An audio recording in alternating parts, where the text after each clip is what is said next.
दोस्तों नमस्कार। आशा है कि आप अच्छे होंगे, आपका दिन अच्छी तरह बीते। इसी के साथ हम इस वीडियो को शुभारंभ करते हैं। दोस्तों आज हम इस पर चर्चा करेंगे कि जो सल्लल्लाहु अलैहि वसल्लम मोहम्मद साहब का जो रास्ता था, कहते हैं लोग, सारे मुसलमान कहते हैं कि नबी के रास्ते पर चलो। आखिर नबी का रास्ता क्या था? क्या वाकई वो इंसानियत के लिए था, या ये एक झूठ फैलाया जाता है? और नबी को मूर्तियों से नफरत क्यों थी?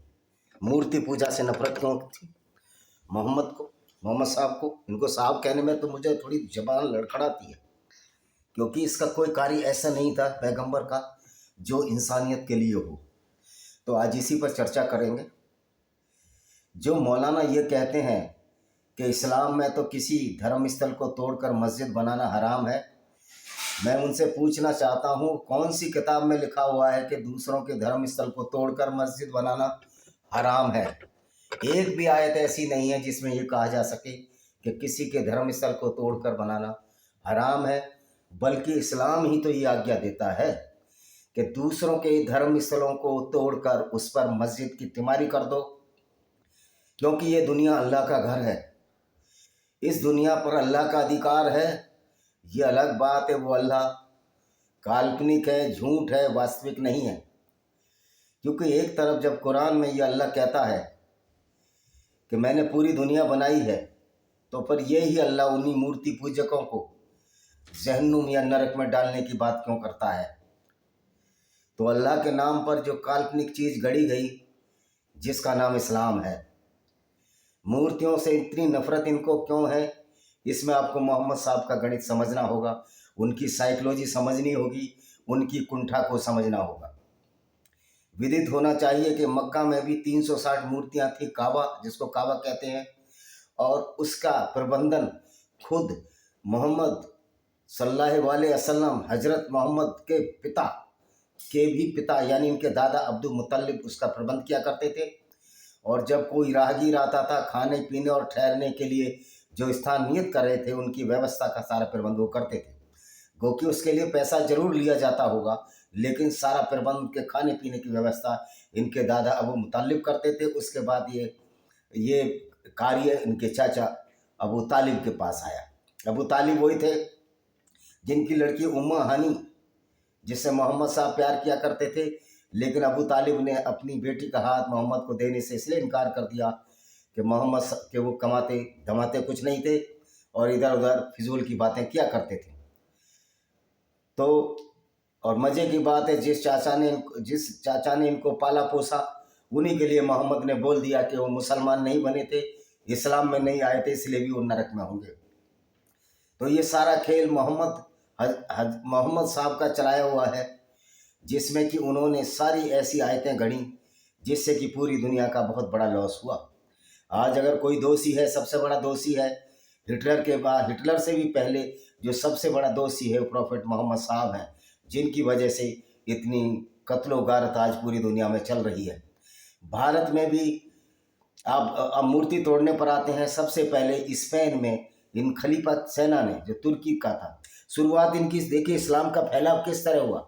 ये गुंडागर्दी के बल पर हुआ, झूठ के बल पर हुआ, और इसमें कोई भी ऑथेंटिकेट नहीं है कि ये अल्लाह का पैगाम है कुरान, क्योंकि ये इनके पास कोई इस बात का प्रूफ नहीं है कि अल्लाह का पैगाम है, और इस बात का भी कोई प्रूफ नहीं है कि अल्लाह कोई है।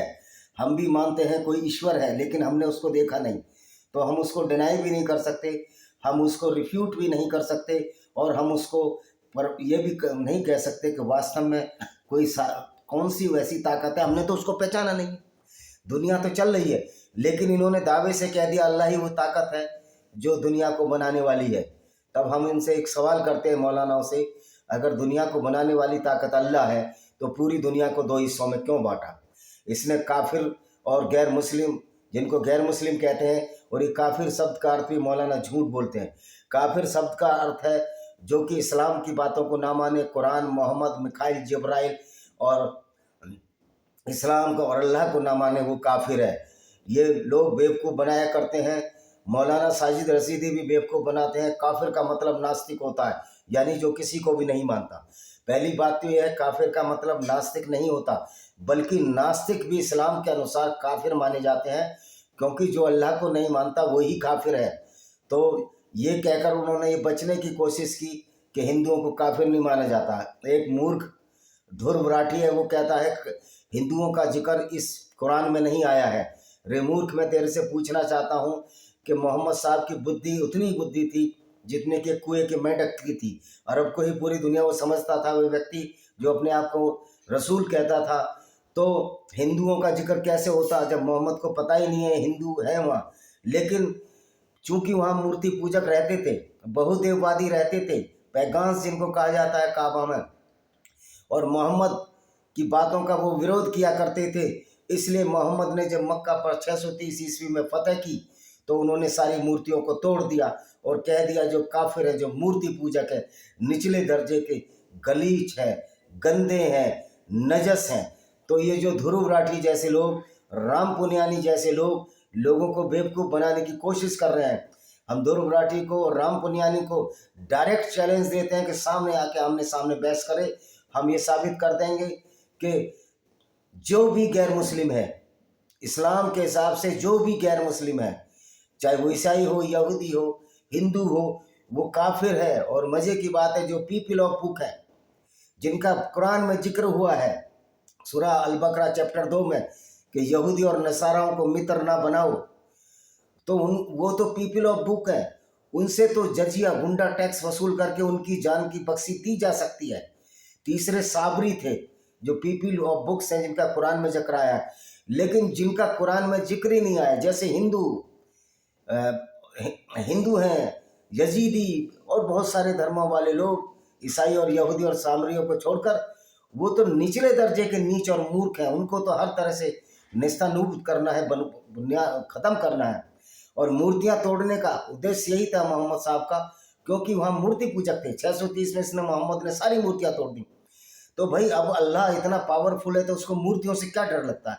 दूसरा, अगर कोई मूर्ति पूजा कर रहा है, किसी का कोई नुकसान नहीं कर रहा, तो उन मूर्तियों को तोड़ने का औचित्य क्या है। तो ये मोहम्मद साहब की कुंठा थी, मोहम्मद साहब का डर था। मोहम्मद साहब का ये डर था कि ये मूर्ति पूजक जैसे जैसे संख्या में बढ़ेंगे मक्का में और ये ताकत में आएंगे तो मेरे को भी कत्ल कर देंगे, मेरे को भी मार देंगे। क्योंकि इन्होंने सैकड़ों कत्ल सिर्फ इसी बात पर कर दिए कि ये लोग मूर्ति पूजक हैं, काफिर हैं। उसके बाद ये स्पेन में जब खलीफा की सेना गई, पहले सीरिया में इन्होंने मूर्ति पूजकों को मारा। 35 साल में सीरिया में मुसलमान बना दिए, सारे मूर्तियों को नष्ट भ्रष्ट कर दिया। उसके बाद पहले मक्का में तो तोड़ ही दी थी, आसपास जितनी भी मूर्तियां उनको तोड़ दिया गया। उसके बाद इन्होंने स्पेन में अटैक किया और स्पेन को इन्होंने जीत लिया। जब बाद में फर्डिनेंड ने, जो सम्राट था, उसने मूर सम्राट, जो मुस्लिम सम्राट को हरा दिया। जब जितने भी 200 चर्च थे जो मस्जिदों में बदल दिए गए, उनको फिर वापस चर्चों में बदला गया और मुसलमानों को वहाँ से कह दिया गया या तो अपनी जान की बाजी लगाओ, कत्ल हो जाओ, या फिर मुसलमान बन जाओ। तो बहुत सारे लोग स्पेन छोड़कर चले आए। तो जो ये मूर्ति पूजा है, मूर्ति पूजा को आखिर अल्लाह को इतना डर क्यों लगता है। ये डर, मूर्ति पूजा का डर, कोई अल्लाह का डर नहीं था, अल्लाह काल्पनिक है। ये तो एक मोहम्मद का डर था। उसको लगता था कि मूर्ति पूजक ज़्यादा हो जाएंगे तो हमारी हत्याएं कर देंगे और इस्लाम की जो ये गुंडागर्दी है ये चलने नहीं पाएगी। क्योंकि इस्लाम की इस विचारधारा की वजह से मोहम्मद साहब और उसके साथियों को बहुत फ़ायदे हो रहे थे। उनको माले गनीमत नाम की एक आयत उतार दी कि किसी भी गैर मुस्लिम का धन लूट सकते हो, उनकी औरतों को रखेल दासी, यौन दासी बनाकर उनको बाजारों में बेच सकते हो, जिसको ये माले गनीमत के नाम से जानते हैं। जिसी तरह तालिबान ने भी पिछली बार यही किया था, लड़कियों को 12-12, 13-13 साल की लड़कियों को बाजारों में बेचा और उनकी शादी दूसरे लोगों से करा दी, आतंकवादियों से करा दी। तो तालिबान भी कोई अच्छे व्यक्ति नहीं है, क्योंकि तालिबान की जो अफगानिस्तान की सरकार है, ये इंसानियत की सरकार हो ही नहीं सकती। गो कि ये बात अब इंसानियत दिखाने लगे हैं, लेकिन इनके इस्लाम में ये बात नहीं लिखी हुई। ये एक झूठ का, प्रपंच का जाल फैलाए हुए हैं। जो ये मुसलमान कहते हैं कि हम बड़े शांतिप्रद हैं, हम तो मेल जोल से रहना चाहते हैं, चाहे भारत के मुसलमान हो, चाहे पाकिस्तान के, चाहे वो बांग्लादेश का या दुनिया का कोई भी मुसलमान, अगर ये कहता है वो शांति से रहना चाहता है गैर मुस्लिमों के साथ, तो वो कुरान के हिसाब से नहीं चल रहा, वो कुरान के खिलाफ ही चल रहा है। क्योंकि कुरान तो ये कहती है कि असली मुस्लिम वही है जो पूरी दुनिया में इस्लाम फैलाए और काफिरों को मारकर जन्नत में जाए, जिसको कि जिहाद असगर कहते हैं। शाहरुख खान ने एक बहुत बड़ा झूठ टेलीविजन चैनल पर बोला कि हमारे जिहाद का मतलब है अपनी आत्मा की शुद्धि करना। तो मैं ये पूछना चाहता हूँ, ये जो तुमने जिहाद बताया वो जिहाद अकबर है, यानी अपनी आत्माओं की शुद्धि करना, और जो ये दूसरों को कत्ल करने वाला जिहाद है, ये जिहाद असगर है, जो कि छोटा जिहाद, यानी कि दूसरों को कत्ल करके पूरी दुनिया में इस्लाम फैलाना। तो जब आप दूसरों को कत्ल करके पूरी दुनिया में इस्लाम फैलाना चाहते हो, तो ये जिहाद अकबर जो शाहरुख खान बोलता है, उस जिहाद अकबर का मतलब क्या है? वो तो नल्ला है, वो तो कुछ भी नहीं है, वो एक झूठ और फरेब का जाल है जो मौलवियों ने चुना। तो आप देख सकते हो कि किस तरह मूर्तियों को यूरोप में तोड़ा गया, उसके बाद यंत्र तंत्र हर जगह मूर्तियां तोड़ी जा रही हैं। उसके बाद जो सबसे बड़ा प्रहार हुआ इनका अफगानिस्तान में हुआ। अफगानिस्तान में जिस समय इस्लाम का अटैक हुआ, वहाँ हिंदू और बौद्धों की भरमार थी, वहाँ पर भी मूर्तियों को तोड़ा गया। जो ये लोग कहते हैं कि मूर्तियाँ मंदिरों पर इसलिए अटैक किया गया कि ये सोना चांदी और जवाहरात लूट के लिए आते थे। हाँ, लूट तो इस्लाम का अंग है, इसलिए तो सब आते थे, लेकिन मूर्तियां भी तोड़ते थे। जब महमूद गजनबी को सोना दिया गया सोमनाथ मंदिर में, उसके बदले कि आप जो है ये सोना चांदी ले लो, इस मूर्ति को छोड़ दो, लेकिन उसने उस मूर्ति को क्या कहकर तोड़ दिया कि मैं मूर्ति तोड़ने वाला हूँ। क्योंकि इस्लाम की जो आइडियोलॉजी है, विचारधारा, ये खुरापात ही सिखाती है, ये कोई अच्छी बात नहीं सिखाती। बुद्ध बामियान की मूर्ति इसलिए तोड़ी गई कि वो काफिरों का प्रतीक थी, बुद्धिस्ट थी, भगवान बुद्ध की प्रतीक थी। तो मैं बुद्धिस्टों को भी, जो हमारे दलित भाई हैं जो बुद्धिस्ट बन जाते हैं, उनको भी बताना चाहता हूँ कि भाइयों, ये दलित और ये मुस्लिम जो समीकरण तुम्हारे चंद्रशेखर रावण जैसे और मायावती जैसे लोग चला रहे हैं, हर मुसलमान जानता है कि ये दलित हो या कोई भी हो, गैर मुस्लिम हो, काफिर है, वो तुम्हारे साथ कभी मोहब्बत नहीं करेगा। तो ये सोच समझ कर निकाल दीजिए। हाँ, अगर उनकी संख्या ज़्यादा हो जाएगी, क्या किसी दलित को चीफ मिनिस्टर बनने देंगे? या उत्तर प्रदेश में अगर कोई मुसलमान ज़्यादा हो जाते तो क्या अखिलेश यादव चीफ मिनिस्टर बन सकते हैं? तो ये अखिलेश यादव जैसे लोग, ध्रुव राठी जैसे लोग और तुम्हारे राम पुनियानी जैसे लोगों को मेरा चैलेंज है, मैं उनको चैलेंज देता हूं कि ये साबित कर देंगे कि इस्लाम बहुत सच्चा और शांति का प्रतीक है। तो मैं खुद उस धर्म को, मुसलमान मैं हो ही नहीं सकता, मुझे पता ही साबित कर नहीं सकते। मैं हिंदू और मुसलमान से ज़्यादा एक बेहतर इंसान बनना चाहता हूँ। सबसे पहले मैं इंसान हूँ, और उसके बाद जो भी कुछ है, अगर वो आइडियोलॉजी, हमारी आइडियोलॉजी ये कहती है वसुदेव कुटुंबकम, पूरा परिवार ही हमारा संसार ही हमारा परिवार है, तो मैं उस आइडियोलॉजी को क्यों ना मानूं? मैं सौभाग्यशाली हूँ कि मैं इस आइडियोलॉजी में पैदा हुआ हूँ जिसमें कहते हैं वसुदेव कुटुंबकम। हालांकि इसमें भी बहुत ऊंच नीच और छुआछूत की भावना है, लेकिन वो तो वेदों में नहीं लिखी, वो तो हम लोगों ने फैलाई है। तो वो लोग भी खलनायक हैं जो ऊंच नीच भेदभाव करते हैं। जब सारे ही हिंदू कन्वर्ट होकर दूसरी जगह चले जाएंगे, ये भेदभाव करने वाले कितने परसेंट होंगे? 1-2% लोग जब हिंदू रह जाएंगे, इनकी कौन इज्जत करेगा? कौन इनको घरों में बुलाएगा? कौन पूजा पाठ कराएगा? कौन कथाएं कराएगा? मैं ये नहीं कह रहा सारे ब्राह्मण छुआछूत करते हैं, लेकिन मेरा उन ब्राह्मणों को खास तौर पर निवेदन है जो छुआछूत ऊंच नीच की बात करते हैं, वो किसी भी नॉन ब्राह्मण से कोई चंदा और दान ना लें, उनसे खाने की बात ना करें, वहाँ इनके लिए पूरी छूट है। तो ये भी मुनाफिकत है, मक्कारी है, धूर्ता है। तो ऐसे लोगों को भी इस समाज में डिस्कार्ड करने की जरूरत है। ऐसे लोगों का भी समाज में सम्मान नहीं बढ़ना चाहिए जो छुआछूत को बढ़ावा देते हों, और ऐसे लोगों के खिलाफ तो कड़ी कार्रवाई होनी चाहिए, खासतौर पर उन धर्माचार्यों के खिलाफ जो कि ऊंच नीच की बात करते हों। अगर कोई धर्माचार्य इस तरह की बात करेगा, अगर राम भद्राचार्य भी इस तरह की बात करेंगे, तो हम उसका भी विरोध करेंगे चैनल पर।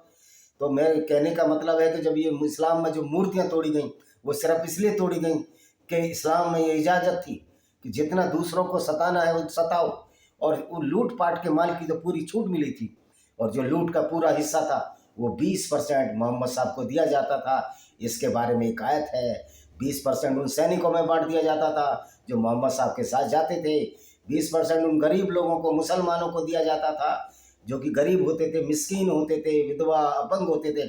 लेकिन मज़े की बात है, इस बांटने में, इस ज़कात में किसी भी गैर मुस्लिम का हिस्सा क्यों नहीं होता? इसकी साफ साफ वजूहत है कि जो गैर मुस्लिम थे, जो यहूदी थे, जो ईसाई हैं, जो हिंदू हैं, उन्हीं से तो ये लूटा हुआ धन आप जाता था।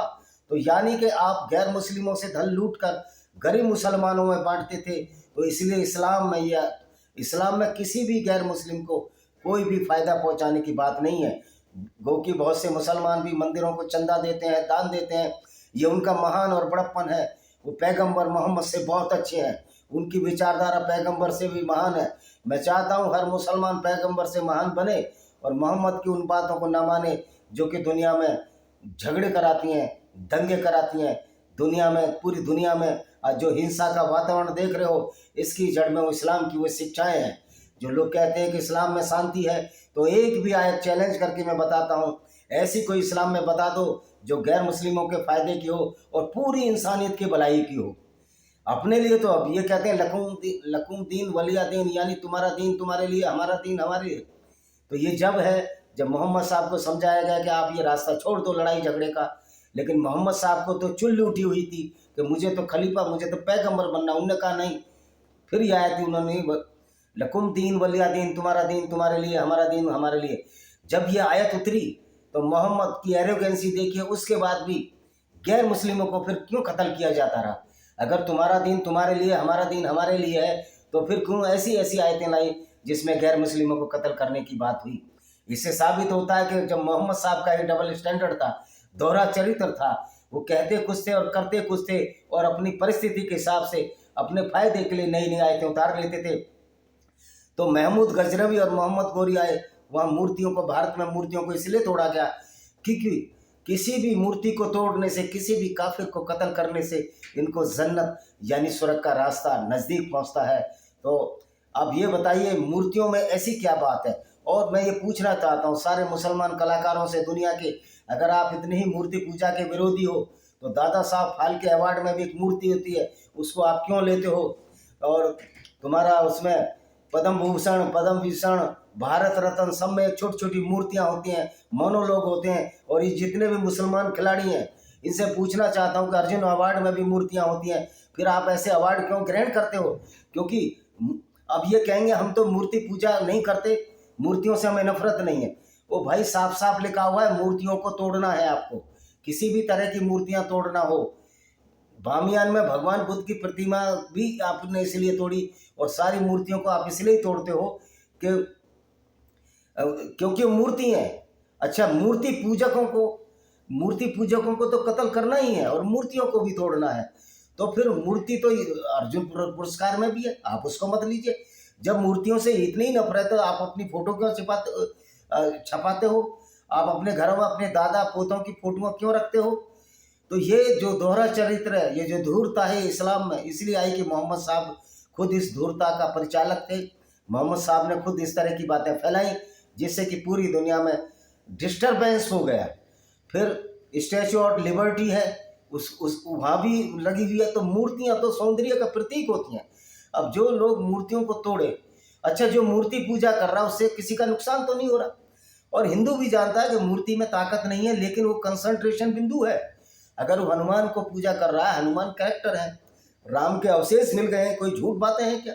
कृष्ण भगवान के अवशेष मिल रहे हैं, उनके पूरी जियोलॉजिकल सर्वे से पता लग रहा है ये इस नाम के व्यक्ति थे। अब ये भगवान के नाम क्यों हुए, इनके कार्य महान थे। इन्होंने राक्षसी प्रवृत्ति को नहीं अपनाया। लेकिन इस्लाम एक वाहिद ऐसी विचारधारा है जिसमें एक व्यक्ति, ऐसे व्यक्ति को जो लुटेरा भी था, जो काफिले लूटता था, जो जाकर अटैक करता था काफिलों पर, और उसको 20% हिस्सा माले गनीमत में लेता था, उसको पैगंबर मान लिया गया। और ये आखिरी पैगंबर है जो इस तरह की लूटपाट किया करते थे, औरतों को बाजारों में बेच देते थे। तो ये क्या लानत और शर्म का विषय नहीं है उन लोगों को जो इनको पैगंबर मानते हैं। मुझे तो हैरत होती है ऐसे व्यक्तियों पर, क्या आप लोगों का इतना ब्रेन वॉश हो गया है। आप मोहम्मद की सीरत को पढ़िए, सीरत इब्ने इसाक में साफ साफ लिखा हुआ है कि किस तरह मोहम्मद ने खुद जाकर यहूदी कबीले बनु कुरैज़ा पर खैबर दर्रे में अटैक किया। और सुबह सुबह जब वो अपना दाना पानी खेतों में जा रहे थे, सारे 700 से 900 लोगों को उसने बंदी बना लिया और उनको नंगा करके, जिनके प्यूबर्टी हो रहे थे, उनको कत्ल कर दिया गया और बाकी औरतों को नजद के बाज़ारों में बेच दिया गया। तो भारत में जो मूर्तियों का विध्वंस हुआ वो इस्लाम की उसी विचारधारा की वजह से हुआ कि इस्लाम में मूर्ति तोड़ना जायज़ है, खास तौर पर मूर्ति पूजकों की मूर्तियां तोड़ना। और मूर्ति पूजकों को जब कत्ल करना ही उचित है, मारना ही लिखा है कुरान में, तो मूर्तियां कौन सी बड़ी बात है। तो ये मूर्तियां तोड़ना, लोगों को मारना, कत्ल करना, ये हिंसात्मक और वायलेंस और उद्दंडता का प्रतीक है, जो कि मोहम्मद साहब ने पूरी पूरी जिंदगी यही उद्दंडता बढ़ती। और लोग यूट्यूब पर वीडियो डाल रहे हैं, मुकर्रम अकरम साहब का नाम है उनका, वो वीडियो डालते हैं, बुगरासी के रहने वाले बुलंदशहर के अपनी अम्मा से पूछ रहे हैं कान में उसके, अम्मा कौन से रास्ते पर चलना चाहिए? उन्होंने कहा नबी के रास्ते पर। तो भाई नबी के रास्ते पर चलकर तो आप मूर्तियां तोड़ोगे, नबी के रास्ते पर चलकर तब औरतों को बाजारों में बेचेंगे। और नबी के, क्योंकि मोहम्मद ने भी खुद बनु कुरैजा की औरतों को नजद के बाजारों में बेचा था। नबी के रास्ते पर चलकर तो आप लूट मार करोगे, नजद जिसको को माले गनीमत कहते हैं। तो ये नबी का रास्ता कितना खतरनाक रास्ता है, लेकिन हमारे मुस्लिम भाई इसको समझ रहे हैं। हमारे मुस्लिम उसको कोई विरोध नहीं है, लेकिन ऐसी विचारधारा जो इंसानियत के खिलाफ है उसके खिलाफ बताने का हमारा हक होता है। और जो मौलाना कहते हैं कि कोई भी मस्जिद किसी भी दूसरों धर्म वालों के धर्म स्थल तोड़कर नहीं बनाई जा सकती, इस्लाम में इसकी इजाज़त है कि आप दूसरों के धर्म स्थलों को तोड़कर उस पर कोई भी मस्जिद बना सकते हो, उस पर पूजा कर सकते हो, क्योंकि सारी धरती अल्लाह की है। ये अलग बात है, ये अल्लाह को आज तक नहीं साबित कर पाए और ना साबित कर पाएंगे, क्योंकि अल्लाह है ही नहीं। तो ऐसी काल्पनिक विचारधारा की वजह से एक मोहम्मद साहब की थोड़ी सी उनकी क्या कहिए उनके दिमाग की खोखलेपन की वजह से आज पूरी दुनिया में जो लॉस हो रहा है, उस लॉस की अपूर्णीय क्षति हुई है। उस क्षति को पूरा करने के लिए हमको कितने साल लग जाएंगे भाईचारा बनाने में। इसीलिए हम ये चाहते हैं कि इस्लाम की विचारधारा को हमारे मुस्लिम भाई भी समझें और छोड़ें। क्यों ऐसा प्रॉफिट जो काफिले भी लूट ले, औरतों को भी बाजारों में बेच दे, फिर उसके रास्ते पर चलने के लिए हमारे लोगों के दिमाग में कितना गोबर और कचरा भरा हुआ है ऐसे लोगों के जो इस तरह की बातें करते हैं। वैसे भी कहते हैं when Islam hit the brain brains out the body, जब इस्लाम ब्रेन को हिट करता है और तो ब्रेन दिमाग बाहर हो जाता है, यानी कि इस्लाम अंदर बुद्धि बाहर हो जाती है। तो भाई मूर्तियां तोड़ी गई, ये एक मोहम्मद का करैक्टर था, ये इस्लाम का करैक्टर है और इस्लाम में मूर्तियों को तोड़ने की इजाज़त है। मज़े की बात है, हिंदू मूर्ति पूज रहे, किसी को भी कोई नुकसान नहीं पहुंचा रहे, तो उनकी धर्म यात्रा पर पत्थर सिर्फ इसलिए फेंके जाते हैं, ये काफिर हैं, ये मूर्तियों को पूजते हैं, ये नजस हैं, नीच हैं, गंदे हैं। ये सब कुरान में कहा गया है, ये कुरान की आयतों में कहा गया है। तो भाई जो मूर्ति तोड़ रहे हैं वो उनकी मूर्खता का परिचायक है। और फिर ये लोग अर्जुन अवार्ड में मूर्तियों की जो गिफ्ट लेते हैं, क्यों करते हैं? फिर संगीत क्यों करते हैं? इस्लाम में तो संगीत हराम है, लेकिन वहाँ ये इस्लाम की बात नहीं मानेंगे, रसूल की बात नहीं मानेंगे। इस्लाम बड़ा सेलेक्टिव है, मुसलमानों का मौलानाओं का इस्लाम बड़ा सेलेक्टिव है। जहाँ जहाँ इनको फ़ायदा हो रहा है वहाँ इनको करना है। मीठा मीठा गप गप कड़वा कड़वा तू तू, ये नहीं चलने वाला। और हम आपकी किताबों से बता रहे हैं। और कुछ मूर्ख लोग हमारी टिप्पणियाँ क्या करते हैं कि आप प्रिजुडिस हो, पूर्वाग्रह हो। ओ भाई तुम्हारी किताब ही तो बता रही है हम पूर्वाग्रह हैं, या कुरान पूर्वाग्रह है? गैर मुस्लिमों के खिलाफ कुरान का मोहम्मद जो तुम्हारा पैगंबर है वो पूर्वाग्रह से ग्रसित है। हम नहीं ग्रसित, हम तो सच्चाई बता रहे हैं। तो आइए हमारी 2-3 किताबें हैं, फटाफट बता देते हैं, इनको जरूर खरीदिए। ये किताब है मेरी Panorama of Indian Democracy by Vijay Kumar Pal. इस किताब में बताया गया है किस तरह कुरान संविधान का भी अनादर करता है, संविधान का डिसरेस्पेक्ट करता है। इसलिए मुसलमान संविधान को मानते ही नहीं है, क्योंकि इनका जो इस्लामिक संविधान है उसमें तो लिखा हुआ है कि गैर मुस्लिमों को तो जकात लगाना, जजिया गुंडा टैक्स वसूल करना, लेकिन भारत में तो ये वसूल नहीं हो सकता। तो इनके मन मरे हुए हैं, दबे हुए हैं, ये फड़फड़ा रहे हैं, ये कुंठाग्रस्त है। तो इस किताब को खरीदिए, पैनोरमा ऑफ इंडियन डेमोक्रेसी। किस तरह कांग्रेस ने भी हिंदुओं का सर्वनाश करने की कोशिश की। ये lost paradise Kashmir bye Vijay Kumar पाल। इसमें ये दिखाया किस तरह मीर अली हमदानी आया और किस तरह से कश्मीर को बर्बाद किया। ऐसी मेरी बहुत सी किताब है। Invaders and Hidden Facts by Vijay Kumar Pal और डिस्क्रिमिनेटेड हिंदूज, मेरी 10 किताब है, 11वीं आ रही है। तो आप सोशल इशू पर किताब और इस्लाम ने किस तरह लोगों को बर्बाद किया, इस किताब में आयतों समेत दिया गया। Blender of blasphemy by Vijay Kumar Pal, lament of Sinjar, tears of Yazidi women. तो इस तरह ये किताबें हैं जो साबित करती हैं कि इस्लाम एक विध्वंसक, एक हिंसात्मक आइडियोलॉजी है और ये इंसानियत को ख़त्म करने के लिए पैदा हुई है।